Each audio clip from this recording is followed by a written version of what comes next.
नमस्कार मित्रांनो, मी शुभम पवार. मित्रांनो, रेशन कार्ड धारकांसाठी मोठी बातमी आहे.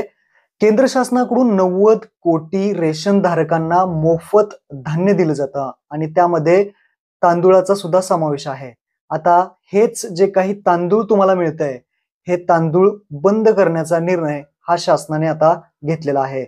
पुढील महिन्यापासून जर पाहिलं तर या तांदूळाऐवजी आता तुम्हाला 9 वस्तू जे आहेत ते सरकारमार्फत तुम्हाला देण्यात येणार आहेत.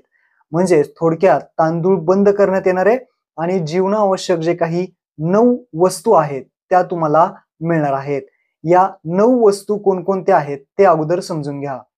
गहू मिळेल तुम्हाला, डाळी मिळतील, हरभरा भेटेल, साखर सुद्धा मिळेल, मीठ मिळेल, मोहरीचे तेल असेल, त्यानंतर मैदा सुद्धा मिळणार आहे, सोयाबीन असेल आणि जे काही मसाले आहेत ते सुद्धा मिळणार आहेत. अशा प्रकारच्या या 9 वस्तू तांदूळाऐवजी आता रेशन धारकांना मिळणार आहेत. तर अशा प्रकारच्या या 9 वस्तू तुम्हाला आता पुढील महिन्यापासून मिळायला सुरुवात होणार आहे.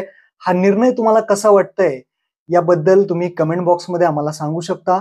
महत्त्वपूर्ण हा व्हिडिओ आपल्या मित्रांना नक्की शेअर करा. धन्यवाद. जय हिंद, जय महाराष्ट्र.